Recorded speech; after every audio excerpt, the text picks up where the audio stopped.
In just a moment, X-1. But first, when you hear the hearty laugh and familiar voice of the great Gildersleeve tomorrow night, you know you're in for some hilarious adventures. Because whenever Gildy is around, somehow things never seem to go as planned. It might be his impulsive nature, or maybe it's his incurable weakness for the fairest sex, but whatever it is, the great Gildersleeve is bound to keep you laughing for a full 25 minutes. Tune in tomorrow night and meet Judge Hooker, Nephew Leroy, Housekeeper Bertie, and all the rest of the friendly people from Summerfield as they join the great Gildersleeve. Now stay tuned for X-1 on NBC. Countdown for blast-off.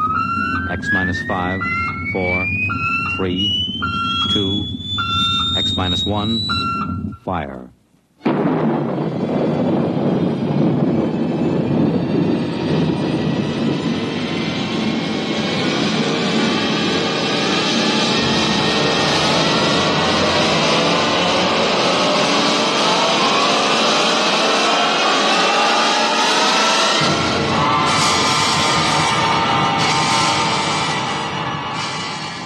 From the far horizons of the unknown come transcribed tales of new dimensions in time and space.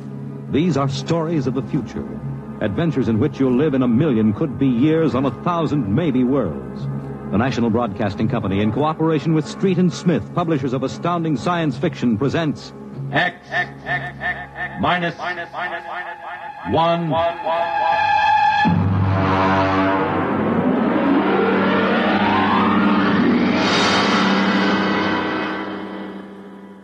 Tonight's story, Time and Time Again, by H. Beam Piper.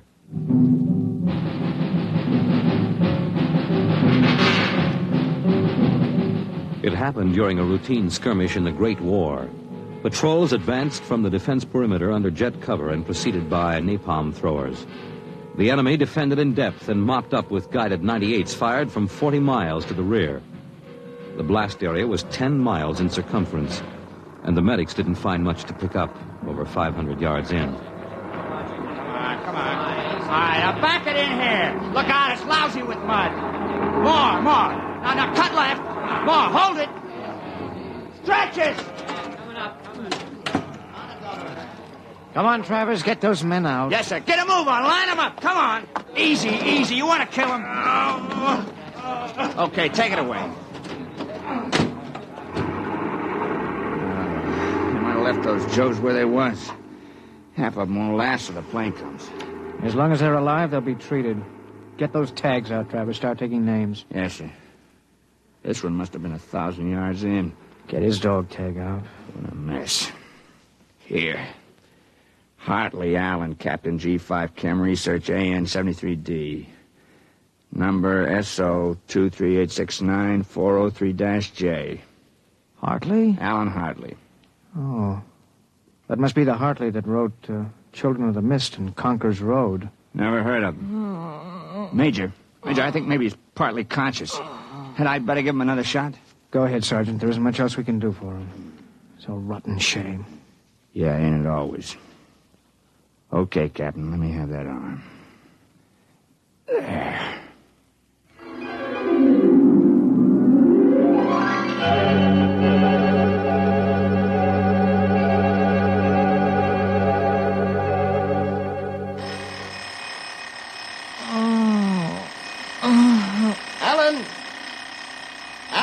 Oh, God.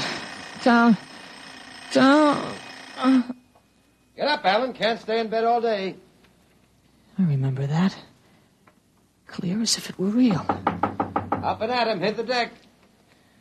Remarkably vivid. It's strange. Alan, are you all right? I'm all right. What's wrong with my voice?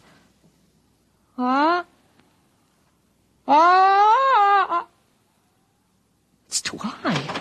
What are you doing? Practicing singing? My voice has changed. Is that all? You're growing up. Happy birthday. Happy birthday? Hey, wake up, son. Wake up. I am awake. It's impossible. I am awake. Well, the way you slept through that alarm, I'd say it was impossible. Come on, out of bed. I don't understand. You went to bed at a decent hour. You could wake up the next morning. Come on, son. Breakfast waiting. Out of bed or I'll turn it over. All right. It's a dream. Maybe, but you're wide awake now. I am. I'm awake. Well, half awake anyway. That's the bell at St. Boniface, isn't it? What day is it? Are you kidding? You forget today's your birthday? No, I didn't forget. Neither did I. Here, son. Happy 13th birthday. You won't guess what's in here. A rifle. A light .22 rifle. Oh, now how did you know that? I remembered. Did I spill the beans sometime? Oh. I could have sworn it would be a surprise. Well, go on. Open it.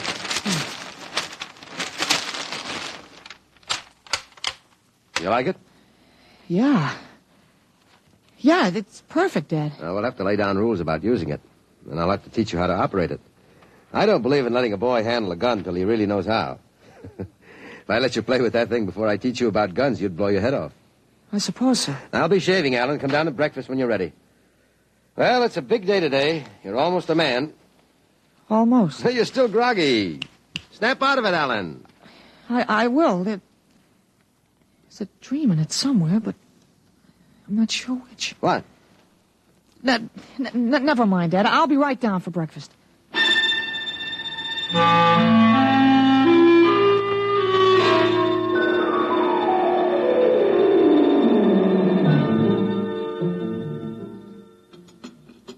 What you going to do today, son? I want to do some reading this morning, I guess. That's always a good thing to do. After breakfast, suppose you take a walk down to the station and get me a Times. Didn't it come? What, the Times? Well, they don't deliver. Be a good idea, though. Maybe I'll talk to Sam Ashburn about it. Here's a $50, Alan. Get anything you want for yourself out of the change. Thanks, Dad. Finish your milk before you go. Oh, sure, Dad. Thanks for the money. You're big enough to handle it now. Hurry back. I'd like to finish the crossword puzzle before lunch.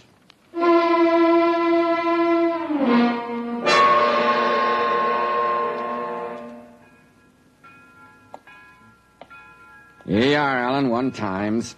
Tell your father the puzzle's a stinker this week. Yeah, thanks, Mr. Ashburn. Look out for the trucks when you cross the highway. I'll go across Elton's lot. It's a shortcut. Elton's? You'll have a hard time crossing there, son. There's 4 buildings on that block. I thought they burned down. I've seen them this morning, big as life. I guess that didn't happen yet. What'd you say? Nothing, Mr. Ashburn. I was just muttering. My days, youngsters talked up. Yes, sir. Bye, Mr. Ashburn.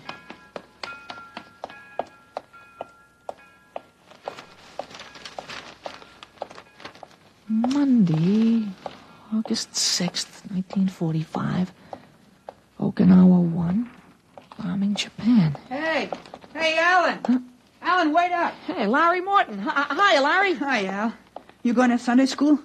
No, I have some things I want to do at home. Oh, get him. Fancy pants talk. Things I want to do at home. Oh, go chase yourself around the block. Go jump in a garbage can. Go take a flying jet to the moon. Hey, that's a new one.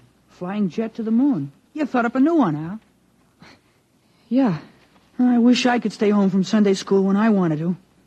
How about us going swimming at the canoe club after? Oh, I wish I could. I gotta stay home. We're expecting company. A couple of aunts of mine. Dad wants me to stay home when they come. Aunts are a pain. Nothing I can do. You see the football movie at the Grand? Boy, what a team. Notre Dame. I thought you'd like Cornell. Cornell? Huh. They couldn't beat Vassar. Well, you're gonna go to Cornell, aren't you? Me, Cornell? Fat chance. I'll bet you do. I wouldn't take your money. Well, I know you wouldn't, but you'll go to Cornell, all right. Cornell. Far above Cayuga's waters, there's an awful smell. Just the same, you'll go to Cornell. Hey, Larry, I gotta go. Well, so long, Al. I'll see you. So long, Larry. See you.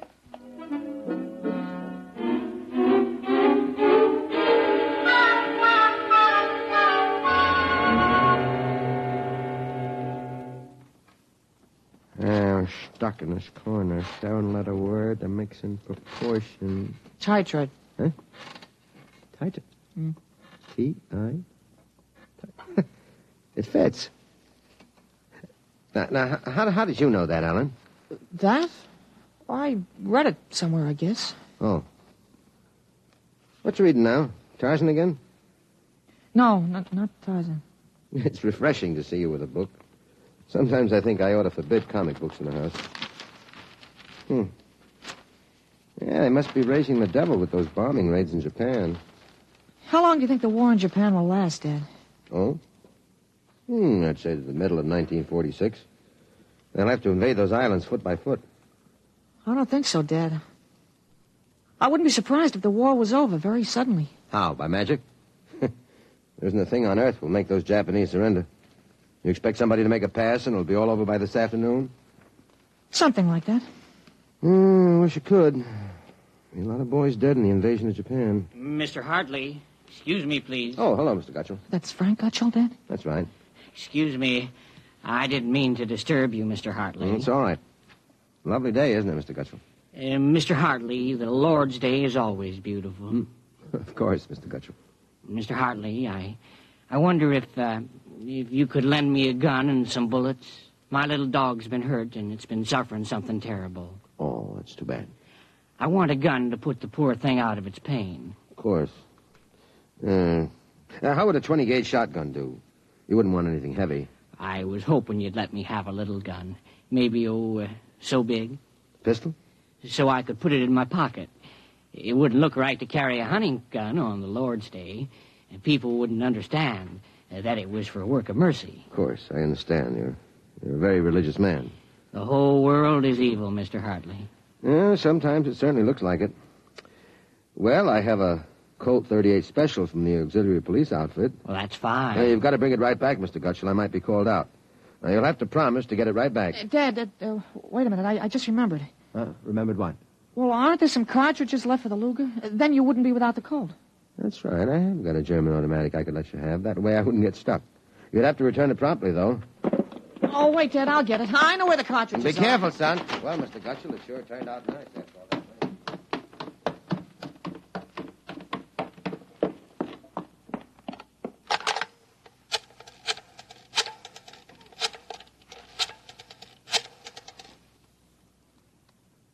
Hello, police headquarters. This is Blake Hartley. Frank Gutchell, who lives on Campbell Street, has just borrowed a gun from me, ostensibly to shoot a dog. What? No, he has no dog. He intends shooting his wife. Now, listen, he'll walk home. If you hurry, you can get a man there on time. What? No, but I wish you'd get my pistol back to me. It's from the First World War. All right, then you'll take care of it. Goodbye.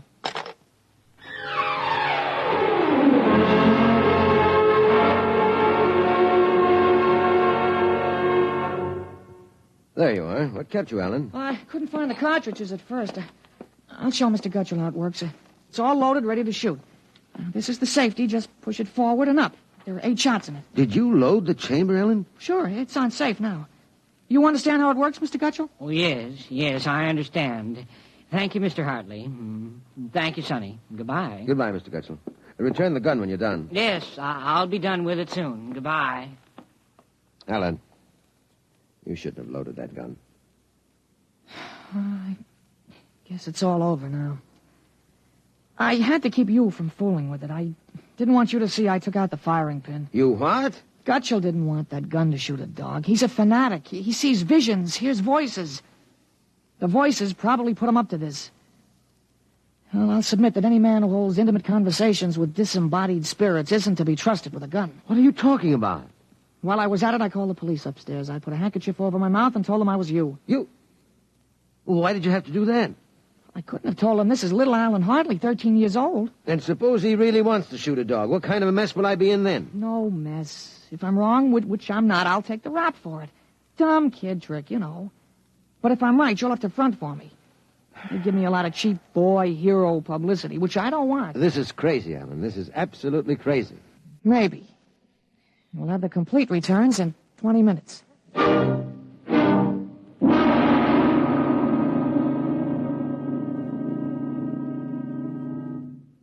Mr. Hartley? Mr. Blake Hartley? That's right. I'm Detective Sergeant Koborski from Homicide. Here's your Luger. Thank you. I don't know how you spotted that guy, but when we busted in, he was pointing that gun at his wife and swearing a blue streak because it wouldn't go off. I'm glad I was able to help. You know, they may even have some kind of a citation for you, Mr. Hartley. I don't think that's necessary. In the department, we figure a little publicity never hurt nobody. Even a lawyer, huh? I really would prefer it if it were kept quiet. Well, whatever you say. We'll want you to drop around in the morning for a statement. I'll be glad to. Well, goodbye.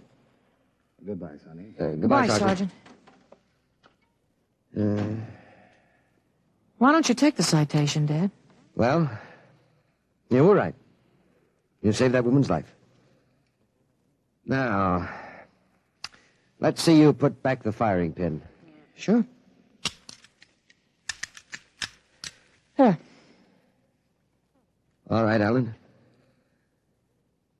Suppose we have a little talk.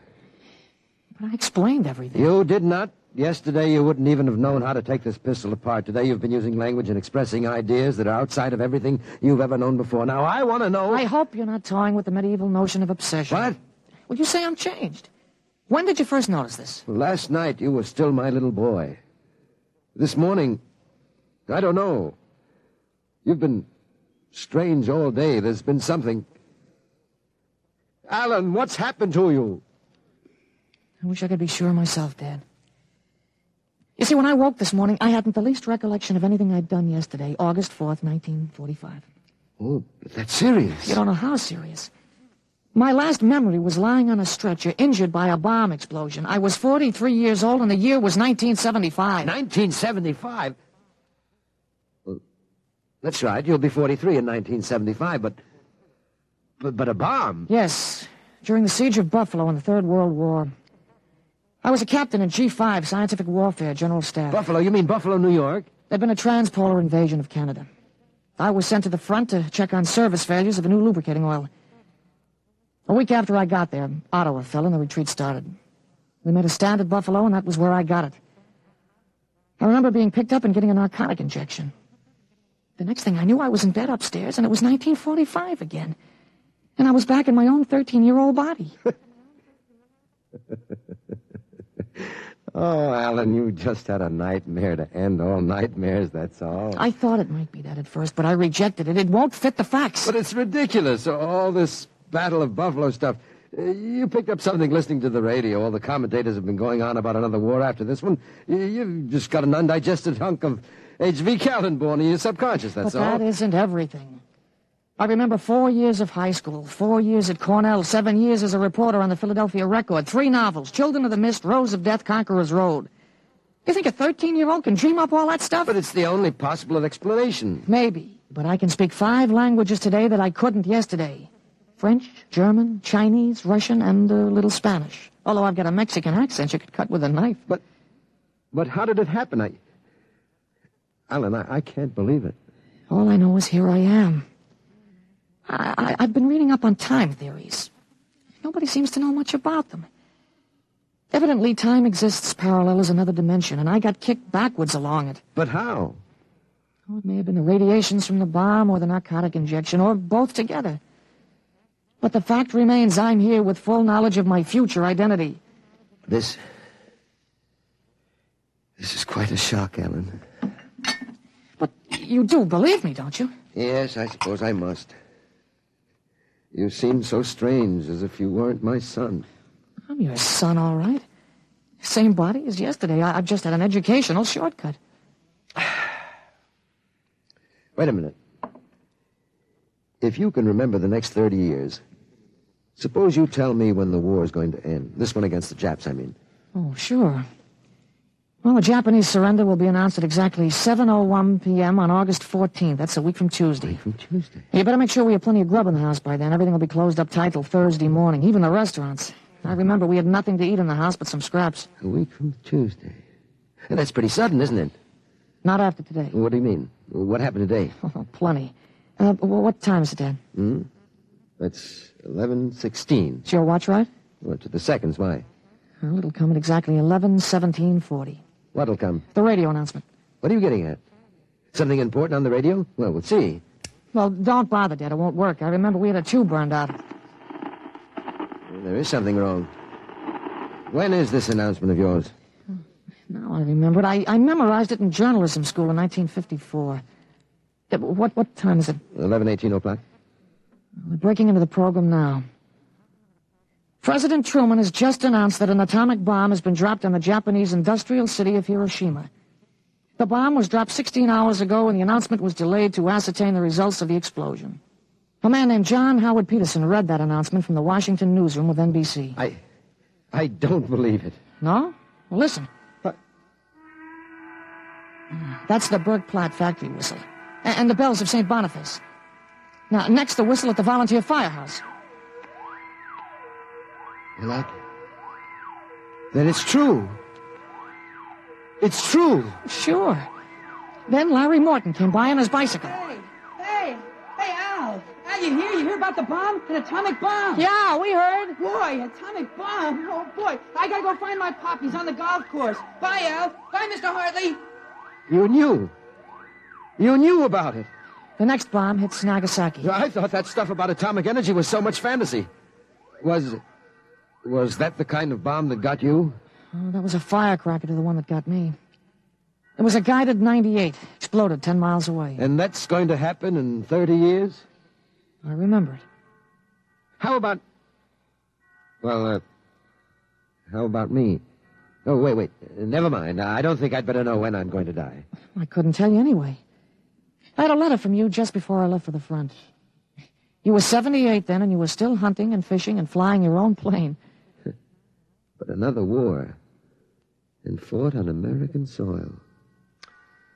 Oh, Ellen, I wish this hadn't happened to you. It happened. I remember it. But if I can help it, I'm not going to get killed in any Battle of Buffalo. But if you remember it, if time exists as a parallel dimension, then every tick we're getting closer to that Third World War. Dad, you know what I remembered when Gutschall came to borrow that gun? No, I suppose that you suspected him and warned me. No, that wasn't it. The first time when I was really 13, I wasn't home. I'd been swimming at the canoe club with Larry Morton. When I got home about a half an hour from now, I found the house full of cops. But if the gun didn't fire... What makes you think it didn't? Gutschall talked the 38 out of you. He went home, shot his wife 4 times in the body, once behind the ear, and used the 6th shot to blow his own brains out. That's what you remember? Yes. The cops traced the gun. They took a very poor view of your lending it to him. You never got it back. But here it is.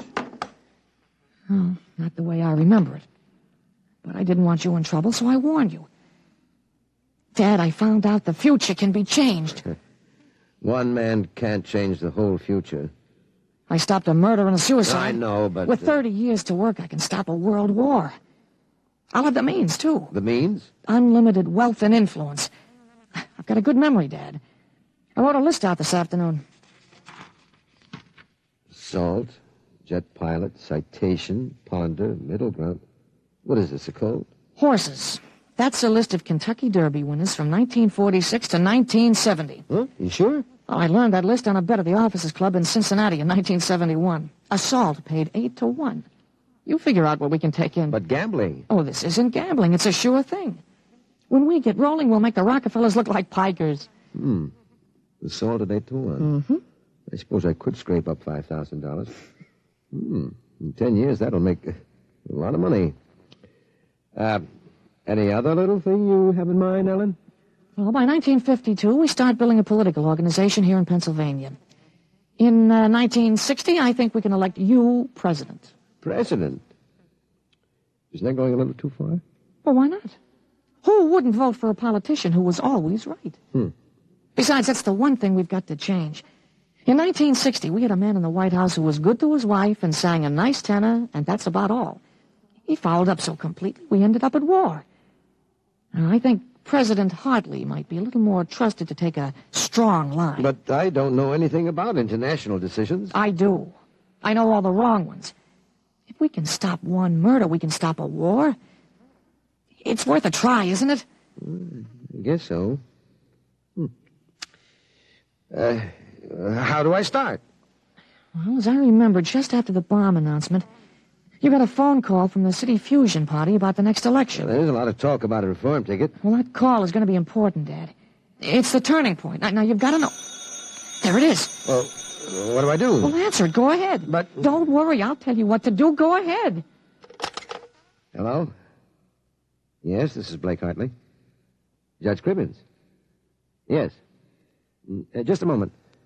Alan, he's asking me to run. Oh, my head. Alan. Oh. Alan, what's the matter? Oh. Alan. He passed out. Alan, what do I do now? Alan, listen to me. Alan! Alan, what's the matter?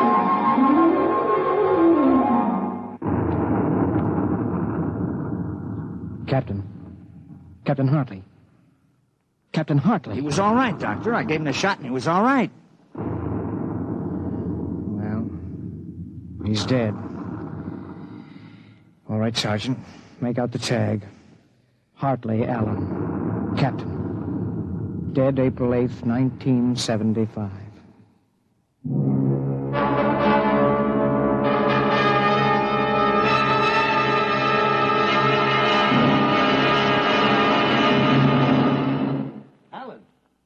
Alan, what happened? Alan! Alan! Alan, are you all right?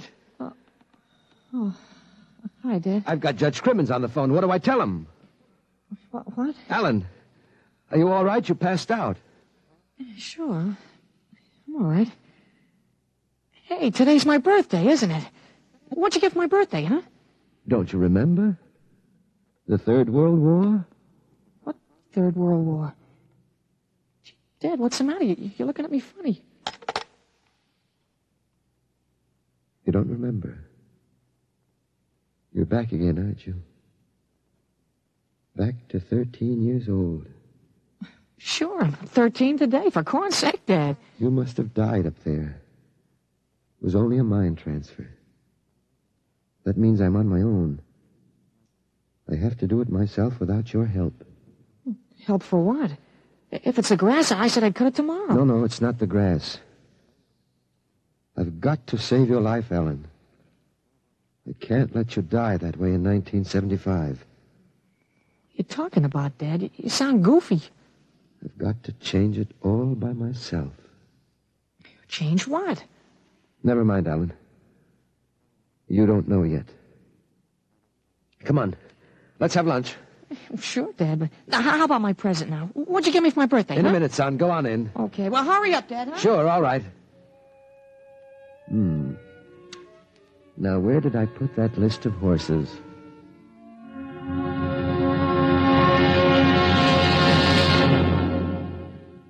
You have just heard X-1, presented by the National Broadcasting Company in cooperation with Street and Smith, publishers of astounding science fiction. Tonight, by transcription, X-1 has brought you Time and Time Again, written by H. Beam Piper and adapted for radio by Ernest Kenoy. Featured in the cast were Jack Grimes, Peter Fernandez, Joe DeSantis, Joseph Bell, Clark Gordon, Herm Dinkin, Dick Hamilton, and James Dukas. Your announcer, Fred Collins. X-1 was directed by Daniel Sutter and is an NBC Radio Network production.